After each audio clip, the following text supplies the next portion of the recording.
चुनाव कोई किस्मत का खेल नहीं है, ये सिस्टम का विज्ञान है। गवर्नेंस के लिए डेटा इंजीनियरिंग का एक तरीका। समझिए कि हर एक वोट एक सिग्नल है, हर बूथ एक सिस्टम और हर नतीजा एक कोड है जिसे डिकोड किया जा सकता है। चलिए आज इसी सिस्टम को और करीब से समझते हैं। आज हम असम के एक बहुत ही खास विधानसभा क्षेत्र सलमारा दक्षिण की जमीन पर हैं। देखिए, यहाँ की राजनीति को समझने के लिए पहले यहाँ की जमीन और पानी के रिश्ते को समझना बेहद जरूरी है। ब्रह्मपुत्र नदी यहाँ सिर्फ एक नदी नहीं है, ये यहाँ के लोगों की जिंदगी है, उनकी अर्थव्यवस्था है और उनकी सबसे बड़ी चुनौतियों का हर पल बहता हुआ एक स्रोत भी। हम इस पूरे विश्लेषण को एक इंजीनियर के नजरिए से देखेंगे, मतलब भावनाओं से थोड़ा परे जाकर हम उन सिस्टम्स, उन पैटर्न्स और उस डेटा पर फोकस करेंगे जो यहाँ के चुनावी नतीजों को असल में आकार देते हैं। सलमारा दक्षिण की जो जिंदगी है वो पूरी तरह से ब्रह्मपुत्र नदी के इर्द गिर्द घूमती है। ये नदी लोगों को रोजी रोटी देती है, उनकी संस्कृति को सींचती है, लेकिन हर साल आने वाली बाढ़ और मिट्टी के कटाव के साथ एक बहुत बड़ी चुनौती भी पेश करती है। तो ये सिर्फ पानी का बहाव नहीं है, ये यहाँ के लोगों की जिंदगी का असल उतार चढ़ाव है। और इस उतार चढ़ाव की जमीनी हकीकत क्या है? वो ये है कि खेती बाढ़ के एक कभी न खत्म होने वाले चक्र में फंसी हुई है। विकास की रफ्तार बहुत धीमी है। स्थानीय स्तर पर आप देखें तो उद्योग और नौकरियों की भारी कमी है और इसी वजह से युवा काम के लिए बाहर जाने पर मजबूर है। और इन सबके ऊपर बढ़ती महंगाई ने रोजमर्रा की जिंदगी को और भी ज्यादा मुश्किल बना दिया है। लेकिन इतनी चुनौतियों के बावजूद यहाँ के लोग चुप नहीं हैं। 92% से ज्यादा का वोटर टर्नआउट ये कोई मामूली आंकड़ा नहीं है। यह हमें बताता है कि जब सिस्टम का घर्षण बढ़ता है, जब रोजमर्रा की जिंदगी में मुश्किलें आती हैं, तो लोग अपनी आवाज सुनाने के लिए बड़ी संख्या में बाहर निकलते हैं। ये उदासीनता नहीं है, ये बदलाव की एक बहुत ही शक्तिशाली मांग है। तो इस क्षेत्र की नब्ज को समझने के बाद अब हम सीधे डेटा में उतरते हैं। यहाँ 3 बहुत ही प्रमुख संकेत हैं जो 2021 के नतीजों की पूरी कहानी बताते हैं और भविष्य के लिए एक नक्शा भी तैयार करते हैं। पहला संकेत 92.01% मतदान।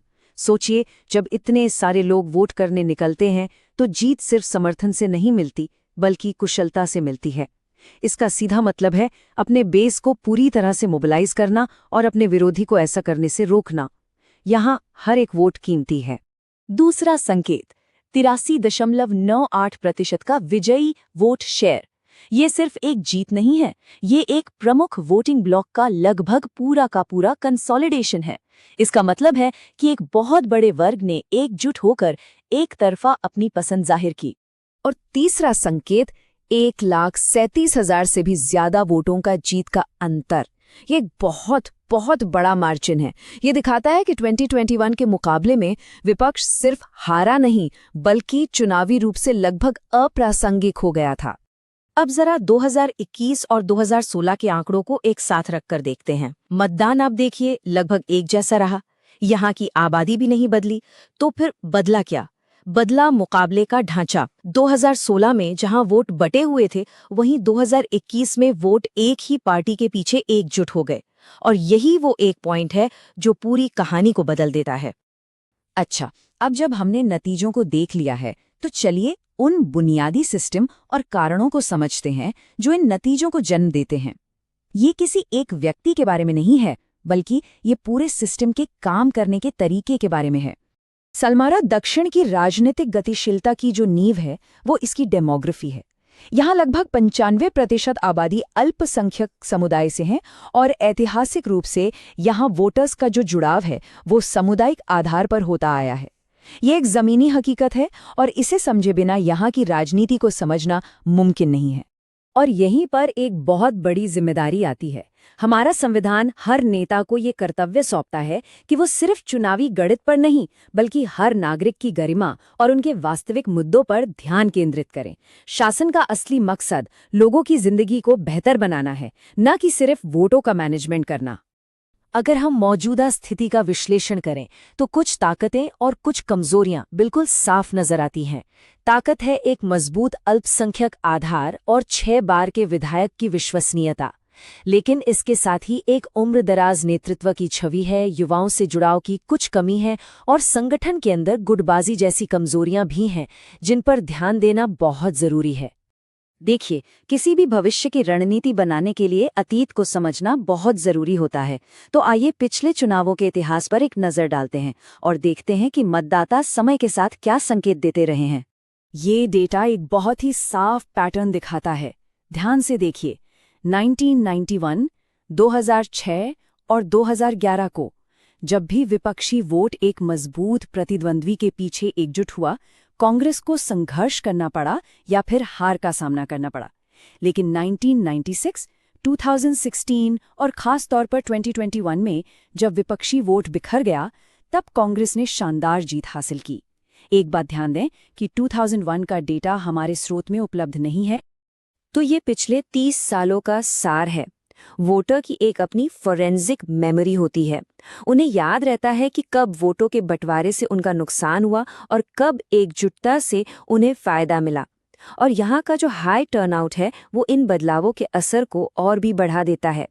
कोई भी भविष्य की रणनीति इस पैटर्न को नज़रअंदाज नहीं कर सकती। तो ये जो ऐतिहासिक पैटर्न है, ये हमें सिखाता क्या है? ये सिर्फ ये नहीं बताता कि क्या हुआ था, बल्कि ये एक स्पष्ट रोड मैप देता है कि आगे क्या करने की जरूरत है। और इस रोड मैप को समझने के लिए हमें रणनीति के 4 अलग-अलग चेहरों को देखना होगा। ये ब्लूप्रिंट 4 स्तंभों पर खड़ा है। पहला है चुनावी चेहरा, मतलब अपने कोर बेस की रक्षा करना, ये तो नींव है। दूसरा, संगठनात्मक चेहरा, बूथ लेवल पर संगठन को फिर से जिंदा करना, क्योंकि असल चुनाव वहीं जीते जाते हैं।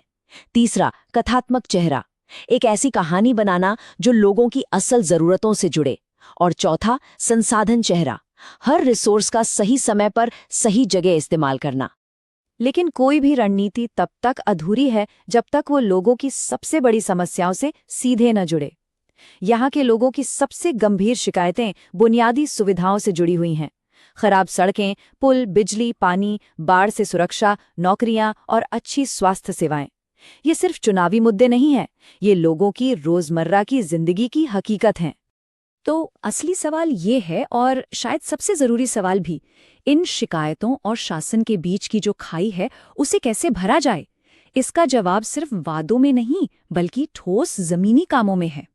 जैसे कि एक बाढ़ राहत सलाहकार सिस्टम बनाना, या फिर पलायन करने वाले युवाओं के लिए प्रवासी रोटी खाना जैसी योजनाओं पर विचार करना।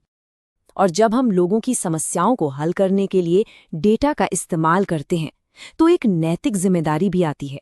डेटा का उपयोग सेवा के लिए होना चाहिए, निगरानी के लिए नहीं। भारत के डेटा संरक्षण ढांचे के अनुसार भी विश्वास हमेशा सहमति और उद्देश्य की स्पष्टता पर ही बनाया जाता है। लोगों की जानकारी का सम्मान करना सबसे ऊपर है। तो अंत में आगे बढ़ने का रास्ता इन 3 प्रमुख स्तंभों पर टिका है। पहला, अल्पसंख्यक गठबंधन को फिर से बनाना। दूसरा, स्थानीय शिकायतों के एजेंडे पर लगातार काम करना।